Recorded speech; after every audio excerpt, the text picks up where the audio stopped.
du coup. Toutes les familles polynésiennes connaissent ces locaux, de près ou de loin, quand il faut envisager d'envoyer en évacuation sanitaire un membre de la famille pour des pathologies qui ne peuvent être traitées ici.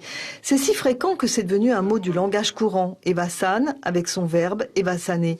Pourtant, ce bureau n'a pas vocation à s'agrandir, car depuis 2006, la CPS finance et organise avec l'hôpital des missions d'experts très importantes pour les médecins locaux.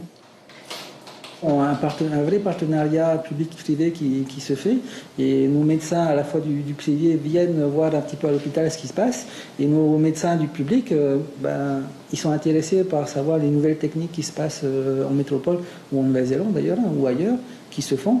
Et donc souvent en fait ces missions, c'est l'occasion également de faire une petite formation de nos médecins et de leur présenter les nouvelles techniques, les nouvelles méthodes de soins, que ce soit chirurgicales ou autres.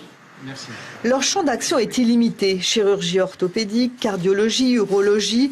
Leur coût, 80 millions par an pour faire venir des spécialistes qui interviennent sur place et permettent à la CPS de réaliser de grosses économies sur les Evasan.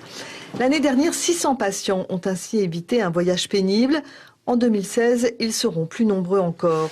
Le nombre des Evasan n'a cessé de diminuer, mais il pèse encore 3,5 milliards par an pour des malades qui doivent être soignés en France et en Nouvelle-Zélande.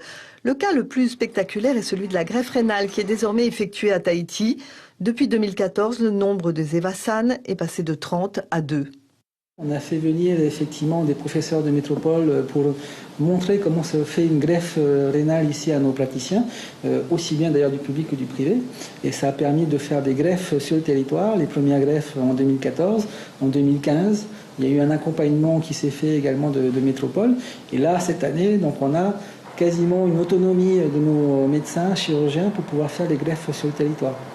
Dans tous les domaines de la santé, les Evasan vont diminuer avec un bénéfice qui n'est pas quantifiable au plan humain et ce système sera même renforcé. Ça fait 10 ans qu'on l'a mis en place et je pense que c'est un système qui marche et qui est à la fois gagnant-gagnant pour tout le monde.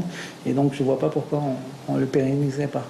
L'accès aux soins les plus pointus est donc à portée de main pour de nombreux patients polynésiens qui refusent les Evasan pour ne pas avoir à vivre l'exil.